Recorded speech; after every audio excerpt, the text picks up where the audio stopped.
हाँ विजय जी, लेकिन जो ये एक पन्ना जो पिछले साल का बजट का जुड़ गया, ये तो वाकई में एक बहुत बड़ी लापरवाही है कि एक पन्ना, और वो भी गहलोत जी को एहसास भी नहीं हुआ और वो पढ़ते चले गए 7-8 मिनट तक। ये किसकी लापरवाही हो सकती है? लापरवाही कहेंगे या फिर कोई साजिश, ताकि गहलोत जी की जो इमेज है और उनकी जो छवि है वो और मटियामेट हो जाए?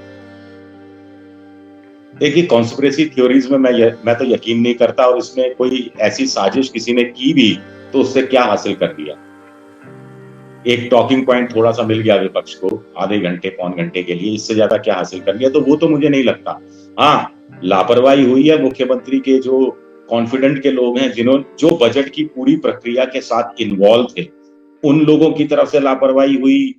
या फिर जैसा कि मुख्यमंत्री ने कहा सदन के अंदर कि सुबह 6 बजे उनके हाथ में कॉपी दी गई, उसके बाद मुख्यमंत्री को वो पढ़ लेना चाहिए था, कम से कम सरसरी निगाह से पहले 2-3 पैराग्राफ तो पढ़ लेने चाहिए थे, जैसा कि पूर्व मुख्यमंत्री वसुंधरा राजे सिंधिया ने भी तंज कसा कि मैं तो 2-3 बार पढ़ लिया करती थी बजट को सरसरी निगाह से। अगर वो पढ़ लेते पहले पन्ने को ही सरसरी निगाह से तो गलती पकड़ में आ जाती। अब बजट तो पेश हो चुका है, अब मुख्यमंत्री शाम को फ्री होंगे, अभी वो पत्रकारों के साथ बातचीत में व्यस्त थे, तो मुझे लगता है कि तो कुछ स्पीच उनका जो सीएमओ है, चीफ मिनिस्टर ऑफिस, वो कुछ छानबीन कर रहा होगा कि कहाँ किस स्तर पर वो क्या कागज किसी रेफरेंस के लिए जोड़ा गया था, या फिर वो क्यों आ गया, उसको नहीं आना चाहिए था। ये बात सही है, घोर आप लापरवाही कह रही है, मैं कह रहा हूँ घोर लापरवाही हुई और इससे मजाक उड़ा है। और एक अच्छे खासे बजट की शुरुआत से पहले एक थोड़ा सा, जैसे कहते हैं ना, धप्पा सा लगना, जिसको वो काला तिल कह रहे हैं, तो मैं काला तिल की जगह दूसरे शब्द का इस्तेमाल करूंगा, विपक्ष के की नजर से देखा जाए तो ये सब तो हुआ है, ये बात में तो कोई दो राय नहीं है, लेकिन लीक जैसी चीज नहीं है, ये कम से कम क्लियर है। इस बात को विपक्ष भी मानता है कि लीक नहीं हुआ है।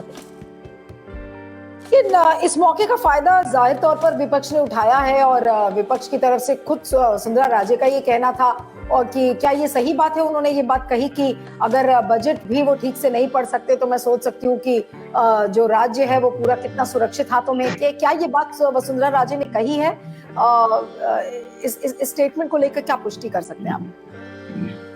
नहीं, वसुंधरा राजे ने कहा है बिल्कुल, जहां उन्होंने ये कहा कि मैं 2-3 बार बजट पढ़ लिया करती थी, सरसरी निगाह से देख लिया करती थी, वहीं आगे उन्होंने जोड़ा है कि अगर मुख्यमंत्री 8 मिनट तक, उन्होंने समय भी कहा है कि पूरे 8 मिनट तक पुराना बजट पढ़ते रहे, फिर भी उनको एहसास नहीं हुआ, उनको पता नहीं लगा कि वो कौन सा बजट पढ़ रहे हैं, तो इससे पता लगता है कि वो कितने लापरवाह है और वो राज्य का क्या विकास कुछ कर पाएंगे। इनडायरेक्ट रूप में मतलब इसका मोटा मोटा भाव ये है, इस तरह की बात उन्होंने कही है।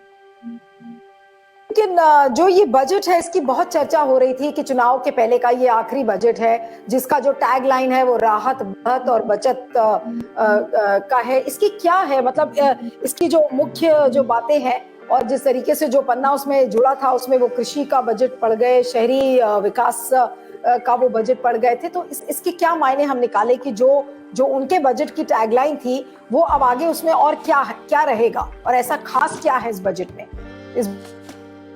देखिए, चुनावी साल का बजट है, यूथ को समर्पित बजट जो उन्होंने कहा था, उसमें यूथ के लिए बहुत कुछ दिया है, हर वर्ग को कुछ ना कुछ देने की कोशिश की है। गैस का सिलेंडर जैसे 500 रुपए का कर दिया, चिरंजीवी जो हेल्थ से जुड़ी हुई योजना है, उसमें जो इलाज पर खर्च होता था 10 लाख रुपए की सीमा थी, उसको बढ़ाकर 25 लाख रुपए कर दिया,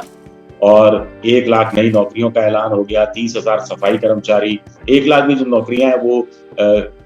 चौथे ग्रेड 5वें ग्रेड की नौकरियां हैं। तो इस वर्ग को थोड़ा उत्साहित करने की कोशिश की अशोक गहलोत ने, जो बदले में उनको वोट दे दे।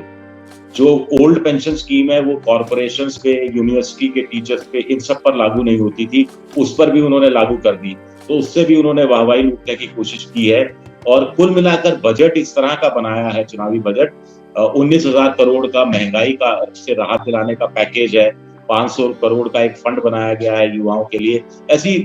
करीब करीब 3.25 घंटे का, आप यकीन करेंगे 3.25 घंटे तक वो बोलते रहे, 3.25 घंटे तक, 12:28 पर शायद वो शुरू हुए, और 12:32 पर शुरू हुए, और 3:44 तक शायद बोलते रहे। तो करीब 1,500 से ज्यादा की घोषणाएं होंगी, पिछले साल करीब 1,000-1,200 की घोषणाएं थी। तो अब इसका इम्प्लीमेंटेशन कैसे होता है,